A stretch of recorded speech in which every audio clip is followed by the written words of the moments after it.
Hello there, my name's Dan Gardner, and from wherever in the world you're tuning into this broadcast, I'd like to welcome you to this, our first of 3 training modules on topics in global trade.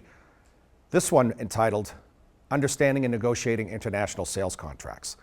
The subsequent 2 modules that we'll be doing are very much tied into international sales contracts, and they are entitled Incoterms 2010 and Letters of Credit. So while we suggest you watch all 3 modules, it's not necessary, but should you decide to do that, they go for about 50 minutes apiece, and one builds onto the other. So the first one being international sales contracts, the second Incoterms or international shipping terms, and the third being terms of payment, letters of credit for importers and exporters. Having said that, let's get to work here. In terms of our agenda, we're going to bring some definitions to the table and then talk about the fundamental clauses that are involved in international sales contracts. As you'll very quickly see, or perhaps know now, international sales contracts is a game of awareness. The calculus of contracts is very much based around understanding the nature of your industry and building clauses into the contract that satisfy your needs as a seller or a buyer. So those definitions and some of the main clauses that go into contracts are really quite important. And then we'll talk about ways in which you can establish international sales contracts to be enforceable around the world. So our first slide is the I'm not a lawyer slide.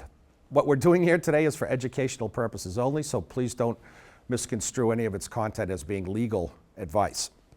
So our first slide, don't like to make any assumptions about people's knowledge around international sales contracts, so the first logical question to ask is, what exactly is an international sales contract?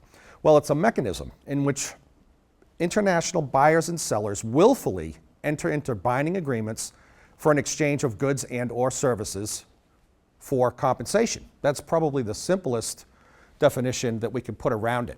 But clearly, contracts have to demonstrate 3 or 4 key components. The first one being, what is the intent of the parties between the seller and the buyer? What is it exactly you're trying to accomplish? And can that intent be understood from the content of the contract? So intent of the party is very important. Number 2 is the manner in which offer, acceptance, and consideration are achieved. Now those sound like fancy legal terms, but they're really quite simple to understand. Offer is the offer to sell. So if you're a seller, if you're an exporter, you're probably going to send a potential client overseas, perhaps in Brazil, a quotation, an offer to sell. That establishes what we'll be calling later on the documentation trail. And the consistency of documents that you use from inception of agreement till its final execution is really quite important. So the first one is going to be that offer to sell, most likely an export quotation. Now, acceptance, your customer overseas receives your quotation, you go back and forth, you negotiate a little bit, and their acceptance will more than likely be in the form of a purchase order that they're sending to you. So again, that consistency from what you offered, negotiated, and then the customer accepted has to be complete, consistent, and correct. More on that in just a little bit. And then consideration, again, just a fancy term for the exchange of funds. So offer, acceptance, and consideration, starting with the establishment of that documentation trail that becomes so important to the successful execution of an international transaction. Third point that you have to be able to discern from a contract is the method for interpretation. Should something go awry in a contract, how is that content of the contract going to be interpreted? Is it going to be in a court of law? Is it going to be through arbitration? This is important in a contract. And then finally, what is the required conduct of the parties in an international contract? Who has to do what between seller and buyer to execute the terms of the contract? So very quickly, to summarize, whatever you use in terms of contract modules and such, intent of the party, how do you discern offer, acceptance, and consideration? What is the method for interpretation, and what is the subsequent conduct required of the parties? So if you can look at a contract and figure those 4 things out from its content, you'll probably be in good shape. Obviously, in a less than 60-minute presentation, we won't even come close to covering the full body of work around international sales contracts. That's really not our intent. We do want to heighten people's awareness around international sales contracts, but certainly not going to cover every subject in that body of work. 2 areas, 2 bodies of work, very important that you understand and have access to, that can help you broaden your base of knowledge are listed in this particular slide. So governing entities. The International Chamber of Commerce, whether you're a veteran of international trade or just starting out, you have to acquaint yourself with the work of the International Chamber of Commerce.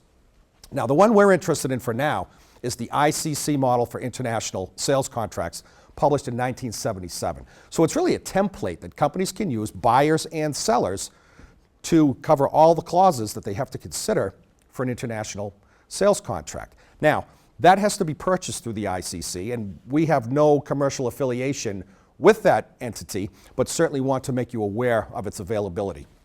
Second, and this is published through the United Nations, we'll see on this slide at the bottom, is called the UN Convention on Contracts for the International Sale of Goods. Now, you can find this online. If you Google that title, you can find that online and download it for free, but lots of good clauses in there. So you're starting to create a frame of reference, depending on your industry, around which you can borrow clauses and customize a contract for your particular needs.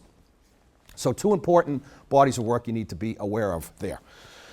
So the formation of international sales contracts, how does this really work between a buyer and a seller? And for purposes of our discussion today, we're going to switch back and forth and pose examples as you viewing as the seller or the buyer. It's really a matter of capturing all the clauses that you need, negotiating them out, and getting them in writing between the parties. First and foremost, in the formation of an international sales contract, the first piece of news is that you don't technically need a contract. Highly recommended that you do so. Highly recommended that you get everything in writing. But arm's length handshake agreements go on all the time. Wouldn't recommend that, but technically you don't need a written contract.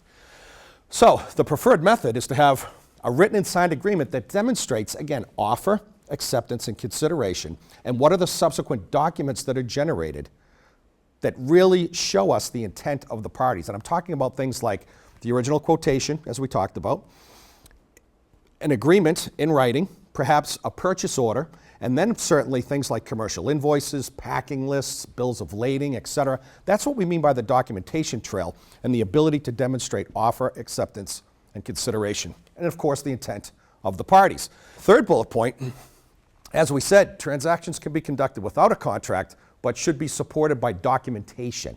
Already made reference to this. So that documentation trail, likely in digital form, PDF or what have you, but you could go the old-fashioned way and have hard copy documents as well. Really depends.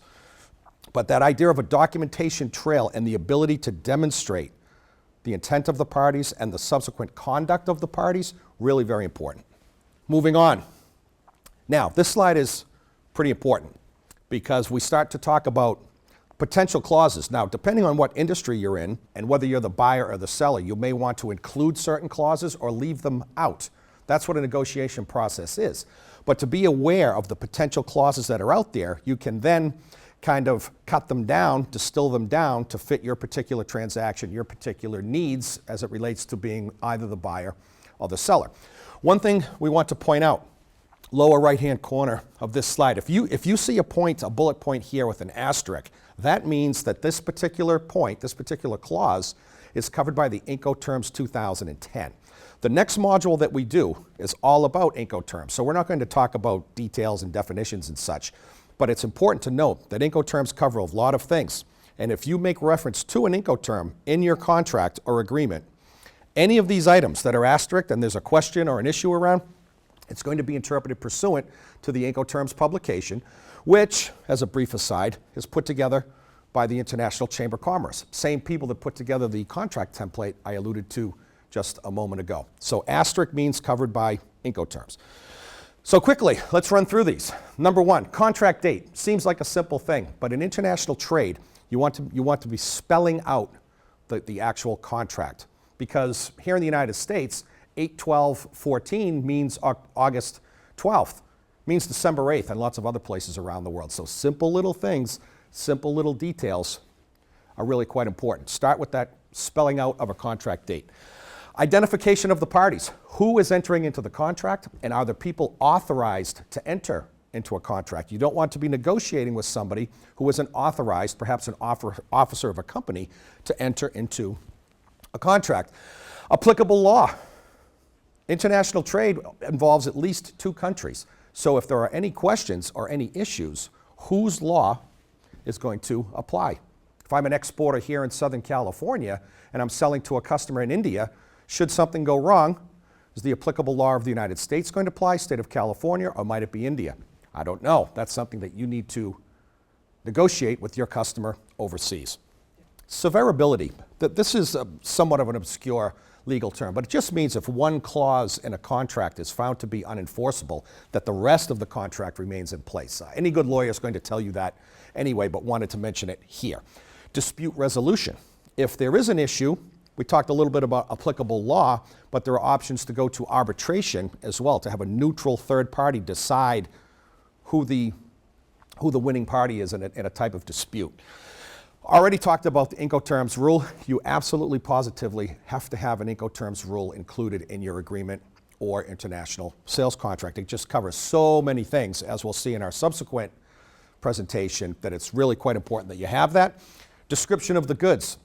When we talk about consistency across documentation, across that paper trail, the description of the goods that you start to use in a quotation, into a contract, that you see in purchase orders, commercial invoices, packing lists, etc. You want it to be compact, easy to understand, easily identifiable in terms of what that product is, but you don't need to write a novel about what the description of your goods are. Very important point there, starting with your contract. Quality, grade, size, and condition. If you're an agricultural buyer or seller, these become important points. Substitution. Can products be substituted for the original product that you quoted or were quoted for if you're the buyer? If you are indeed the buyer, you want to have that point covered because perhaps you will allow substitution or perhaps you want specifically what it is you ordered. Important point there.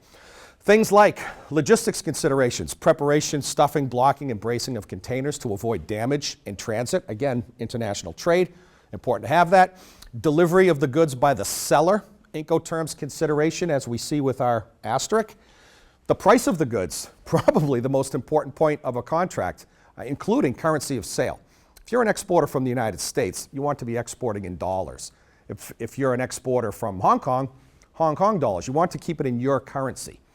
Buying in different currencies is a little bit of a different ballgame. It's nice to buy in your currency, but sometimes the seller overseas won't allow that. So something to consider as well. But if you're the seller, 9 times out of 10, probably more, 9.9 times out of 10, you want to be exporting in your currency. Warranty and repair, depending on the nature of your product, there might be some clauses about subsequent warranties and repair. You need to think about that. What it means to the buyer to actually receive the goods. That's an Incoterms consideration as well. We'll get into that a little bit later. Country of origin. It's really important to understand country of origin and include it in your contracts because customers overseas, if you're exporting to them, are going to pay customs duties based in part on the country of origin. If you're the buyer, conversely, you want to know because your import duties are going to be influenced by the country of origin as well. So another important consideration. Type and timing of payment, export packaging, notice, an advance ship notice to the buyer or seller that goods are moving. You want that in there. Mode of transport. Is it air freight? Is it ocean freight? Could it be multiple modes of transport? You need to stipulate that in your contract. And of course, who's going to pay all of these transportation costs? That's actually covered by Incoterms as well. A couple of other points. Contract of carriage. That's just some fancy terminology in terms of who has to arrange for the international shipping of the goods. That should be clearly defined in a contract. Provision of documents, who's going to generate a commercial invoice, packing list, perhaps a certificate of origin. That has to be in there. The provision of those transport documents, any allowances for e-commerce as we proceed through our bullet points. Inspection of the goods, that's pre-shipment inspection prior to export. So if you as a buyer feel the need to have goods inspected prior to their being shipped, you need to stipulate that in your contract. And you as the buyer, more than likely, will have to pay for that service. Diversion clause, that there are certain rules around the world, laws actually, particularly in the United States, Europe, and other countries where goods have to be shipped where they're actually destined to go. To avoid diversion of perhaps high-tech or goods with military applications getting into the hands of the wrong people. You want to have a diversion clause on your documentation that says, Final destination of these goods, XYZ country. Diversion contrary to US law or European law, prohibited. That's important. Transfer of risk. Where does the responsibility for well-being of the goods shift from the seller to the buyer? Incoterms will cover that, as it does cargo insurance, a clause for insurance claims. Transfer of title. Transfer of title and transfer of risk are not the same thing. Sometimes people get confused about that. Incoterms deals with transfer of risk. Do not deal with transfer of title. That's a separate clause that you have to have in your contract. Penalties for late shipments. Who's responsible for customs clearance? Who pays customs and duties? Any changes to a contract? The assignment of a contract to a third party. Will that be allowed? You have to negotiate that. And then force majeure, which are acts of God. So some things to think about. And again, depending on your industry, you're going to boil down this template to cover exactly what you need within your industry and for your specific transaction. I wanted to list all of the, we're not going to go through these again, but to give you an idea of how important Incoterms are and what the inclusion of an Incoterm in an international sales contract means, that's what this slide does. So every single one of these bullet points, if you have questions or issues in an actual transaction on any of these points, and you've included an Incoterm in your contract, that issue will be interpreted pursuant to the Incoterms 2010 rules. So in terms of scope, Incoterms are probably the broadest clause that you're going to have. So strongly recommend that you have that in there. So let's move on. We went on to talk, we actually talked about some of these clauses. We're not going to cover all of them, but what do they mean in actuality? So we're going to break down some of the more key points here and elaborate a bit on those more salient points for a contract. So the first one is the date, and I already mentioned this. You always want to spell out the date, just to avoid confusion. In the earlier part of my career, I saw this happen where people, and I always pick August 12th because it's illustrative of the point, that here in the United States, 8/12/14 means August 12th, 2014.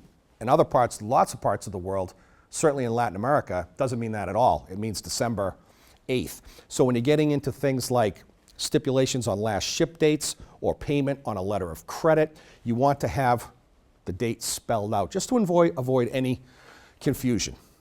Good practice there. We talked a little bit about the identification of parties. Here in the United States, whether you're an importer or an exporter, you cannot use a P.O. box as an address. In the post-9/11 world, that just doesn't fly from a regulatory perspective, from a legal perspective. So always be dealing with full addresses, whether you're the buyer or the seller, full addresses only. And you want to make sure, as you identify the parties, that the party you're negotiating with has the authority to enter into a contract. I've seen scenarios over the years where people negotiated deals and it turns out that they weren't authorized to do so. They weren't a senior executive, they weren't an officer of the company, and lots of time gets wasted. So you want to make sure you're talking to and dealing with the right people. Description of the goods.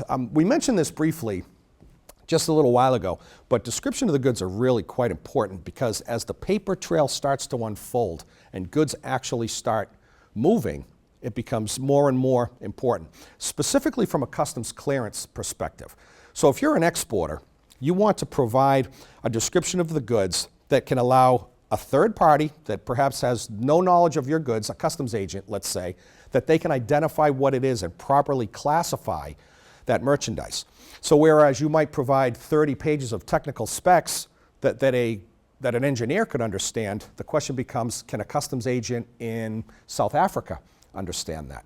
So the pros that you use, starting with your contracts, starting with your quotations, and certainly built out into commercial invoices and such, remember, it's going to be used for other purposes, mostly for customs clearance at destination.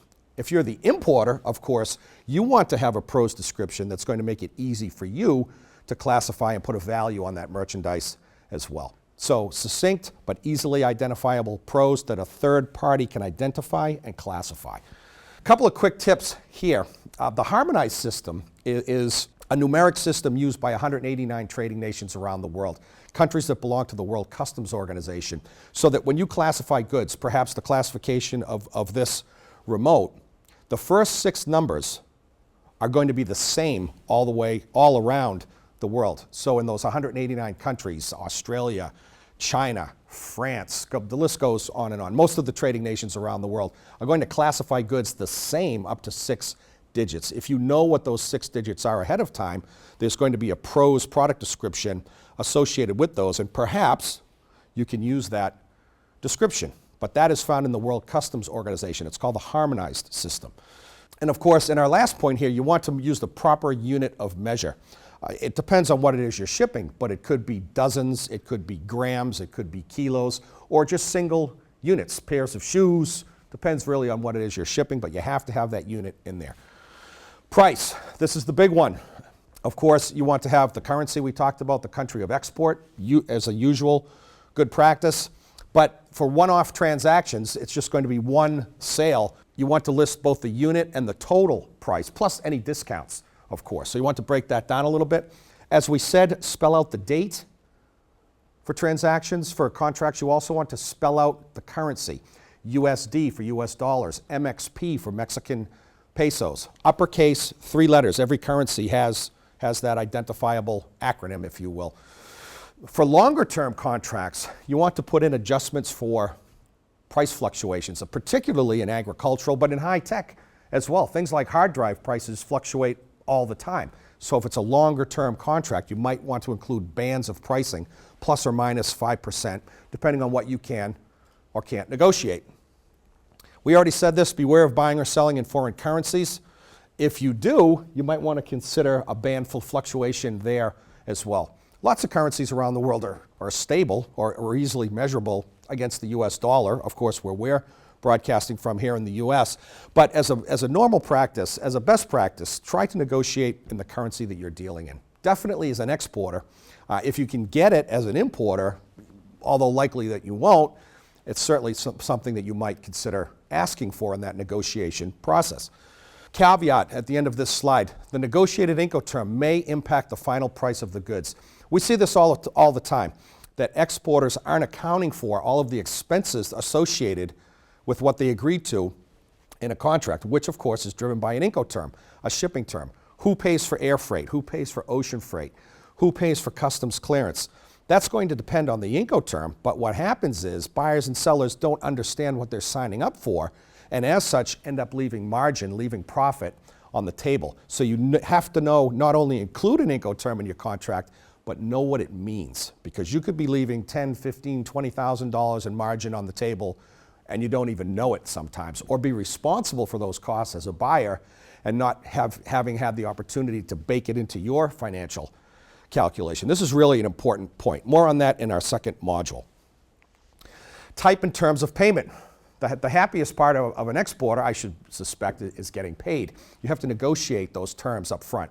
Cash in advance, while desirable, not likely that you're going to be able to achieve that. So you need to ask yourself, do you want to give 30-day terms, 60-day terms, 90-day terms? Whereas in a domestic environment, you're much more likely to do that.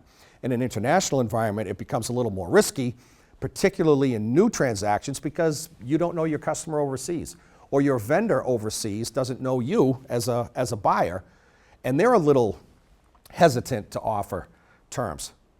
What's the option? Well, documentary collections or documentary credits. Our third module is on documentary credits, or letters of credit. Those are 2 synonymous terms.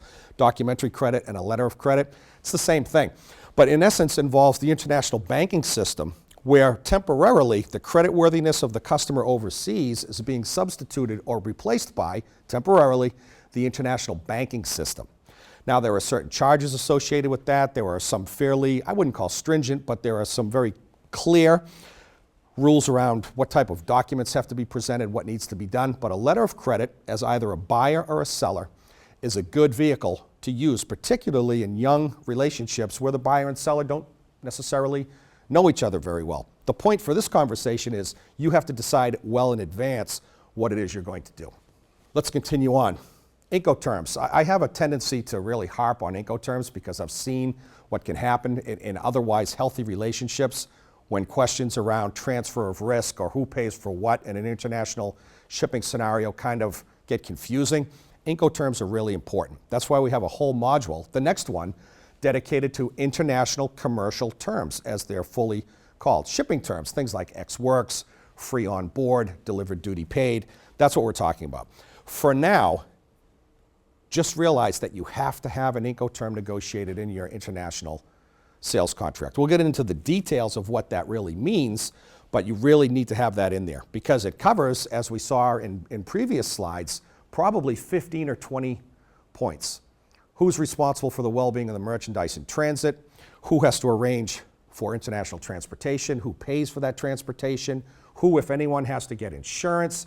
All of these things are covered by Incoterms. So just be careful and make sure you get that into your agreement. Country of origin. We touched on this briefly. Country of origin is almost always going to influence the customs duties payment in the country of destination.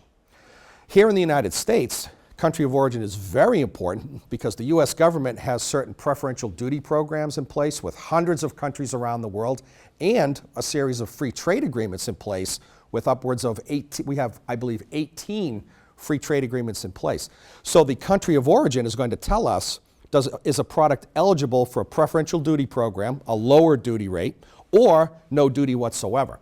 So as a buyer, an importer, in this case coming into the United States, but it could be anywhere, you want to know that country of origin to see what you qualify for, if anything, and if not, what the actual duty payment is going to be. As a seller, you want to provide that information to your customer overseas for the exact same reasons. They need to know where the goods are coming from so that they can classify and put a value on those goods and pay duties to their home country. Very important there. Quick point on country of origin. Just because goods are shipped from a given country doesn't mean that they were made there. We've seen scenarios in places like Mexico, which goods are actually physically in the country, but maybe they were manufactured elsewhere, in China, for example, and then goods are resold. Just because goods are shipped from Mexico doesn't mean they're of Mexican origin. It's where the product is made that's the most important. So you need to be careful about that as well. Just a quick caveat point there. Let's move on. Mode of transport. This sounds like a simple consideration, but I've seen deals go sour because a seller was under the impression that goods were going to ship by ocean freight, whereas the buyer thought the goods were going to be shipped by air freight being much faster and much more expensive. So you have to stipulate, is it going to be air, ocean, multiple modes of transport, or for contiguous countries like the US and Canada or in the European Union, can you use truck or rail transport? There's a cost element there, and there's a lead time element there. Air freight, obviously, always being the fastest, but more expensive. So take care of that point as well. Transfer of title. If there's a gray area in international sales contract body of work, both the ICC model that we talked about and the UN Convention for Contracts on International Sale of Goods, it's around transfer of title. And one would think that this is the most important point to cover. When does ownership change hands? But both of those bodies thought about the laws of countries around the world, what's referred to as sovereign law. Every country has its own sovereign laws. And they were so different around title to goods, they actually left it kind of blank. So you have to work a clause into your agreement stating when transfer of title is going to take place. And although we'll enter into more detail when we get into Incoterms, I can tell you for sure that Incoterms deal with transfer of risk, not transfer of title. That's unequivocal. So transfer of title is not related to Incoterms in any way. Incoterms is about, or are about, transfer of risk. More on that later on. Penalty clauses. Now obviously if you're the seller, you don't want to offer up penalty clauses for late shipments in your contract. However, if you're a buyer, you might consider asking your vendor overseas to include a penalty clause. You want your goods when you want them. You need things for back to school, for example, or the holiday season, or what have you. You want to have stipulations that are going to inspire your vendor to ship on time. One way to do that is through asking for a penalty clause. Again, as the seller, I wouldn't run around offering a penalty clause for late shipment, but if your customer is savvy enough to ask for them, at least you're aware of it ahead of time and you can work out the details from there. But you certainly don't want to be surprised by that request from your customer overseas. A couple of points here around late shipments. They've become more popular, penalty clauses, or what are called chargebacks in certain industries. But the thing you have to understand about is understand the essence of lead time, especially if you're shipping by ocean freight, which is clearly slower than air freight, and what those lead times are, what ports are a given vessel going to stop at, what are referred to as port strings or port rotations. You need to know these things before you commit to given lead times so you can avoid any type of penalty. For example, our third hash mark here, be cognizant of overseas holidays that can cause delays. I dealt with a client last year that was completely unaware of the impact of Chinese New Year, which isn't a day like here in the United States. It's over a period of days, February, March timeframe, and it changes every year, by the way. They were completely unaware of CNY, as it's called, and got into some real trouble on some lead time commitments because everything shuts down during this time period. So be aware of where you're shipping and what's going on in those countries, or if you're the buyer, things going on in those countries that could impact your receipt of goods conversely. A couple of other things, peak shipping season. Peak season is somewhat of a mythical beast now in the post-financial crisis world. Peak seasons haven't had as big of an impact. But we're talking about holiday season toward the end of the year where space on ships and aircraft historically were in high demand, and the availability for space was considerably less or much more expensive should you have wanted to gain access to that space on a ship or an aircraft. It's not so much of a worry now, but that's basically what we're talking about. And then the other point is, if you're committing to lead times, stipulate calendar or business days. If you're the seller, not a bad idea to say business days. If you're the buyer, calendar days, because it puts greater onus on your vendor overseas. Warranties and repairs. If you're in the agricultural business, you're not going to need a clause for warranty and repair, but certainly in high tech or medical equipment, anything that's manufactured, there might be a clause for warranty and repair in there, something you need to consider. So it talks about things like details of the material, workmanship, and installation of goods, that installation component being very important. Seen scenarios where high-value equipment was damaged during an installation. How do you deal with that contractually? Something to think about there. Clauses could have a time limit. How long is the warranty? Of course, 1 year, 2 year, 9 months, you need to work that out.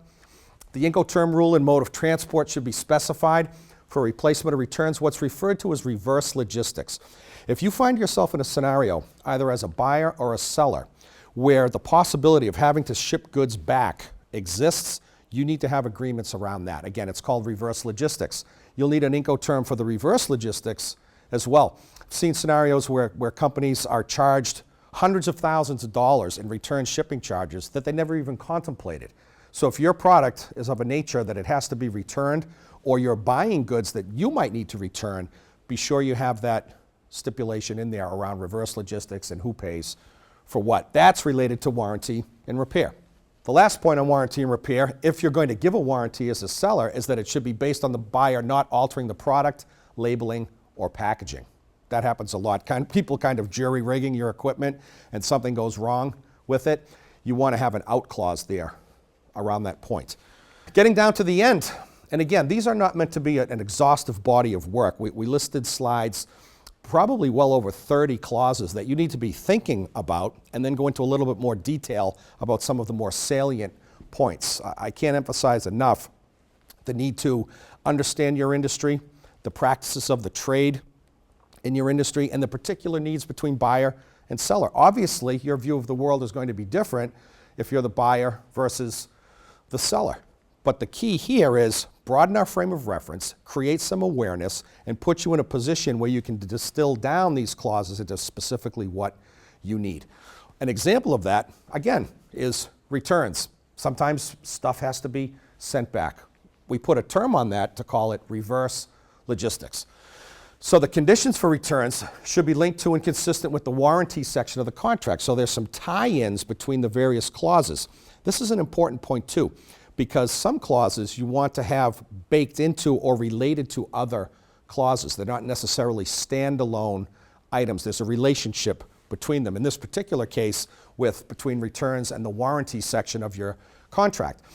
If you're a seller and you see yourself engaging, obviously you don't want to be dealing with returns, but in the unlikely event you have to, you need to have what's called an RMA program, a Return Manufacturer's Authorization, where goods aren't being shipped willy-nilly and you don't know about it and things are coming back under expensive air freight terms. You have to have a program in place that approves returns, assigns it a reference number, and then it can be tracked through the reverse logistics chain. That way you can control costs, you can keep customers happy, and there's a way to manage that process.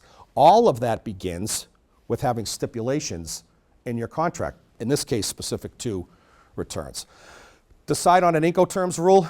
Lots of cases that we've seen where clients are very clear about the Incoterm they use on the main transaction, the actual purchase or sale of goods, but then they don't think about the Incoterm for returns, and have seen scenarios where over the course of a year, a couple $100,000 in return shipping charges accrued to a seller, an exporter, and they had no idea that that was going on. So be cognizant of that. And you stipulate your mode of transport as well. Air freight, ocean freight, can it be done by truck, etc. So reverse logistics, important exercise. A couple of key points before we wrap it up here. Governing law and choice of forum. Any contract should have a stipulation in it about governing law. This contract is subject to the laws of the state of California in the United States. Or it might be in India, it might be in Russia, it might be in Indonesia. These are the things that you need to negotiate, but you have to have that clause in the contract. Conversely, you don't have to go to a court of law. You can have a stipulation about forum, which basically alludes to arbitration, where it's not a court case, there's no jury, but there's a neutral party that looks at the facts of the case between the buyer and the seller and makes a binding decision. If you choose to engage in that, and normally this is done through places like Brussels, Belgium, in Europe, but you need to be aware of what the options are ahead of time and decide if that is something that you wish to participate in. Because once you go to arbitration, for example, and a decision is made, unlike in a court, there's no appeals process. So arbitration is much more defining, or definitive, I should say. One of the things that will help you on this point, as with the others, is to look at the UN Convention on Contracts for UNCISG, or the ICC, that International Chamber of Commerce model. You want to have a look at that specific to governing law and choice of forum. There's some great work in those texts. Remedies. What happens if something does go wrong? And I'm talking about things like liquidated damages, penalties for late shipments, etc. What happens if something goes awry, referred to as remedies? Liquidated damages, similar to a penalty clause, but broader in scope. Obviously, between whether you're a buyer or a seller, you want to avoid these types of situations. There's no such thing as a happy divorce in business, but you have to have these stipulations in place, not necessarily to punish people should something go wrong, but to channel behavior, that people know if I don't comply with the intent of our contract and the conduct that I engage to partake in, there's going to be penalties. So no one likes to talk about those things. No one certainly likes to get to those points. But having these clauses in your contract are going to keep people aligned with what they have to do. So an unfortunate reality in business, but you need to have those things included in your contract.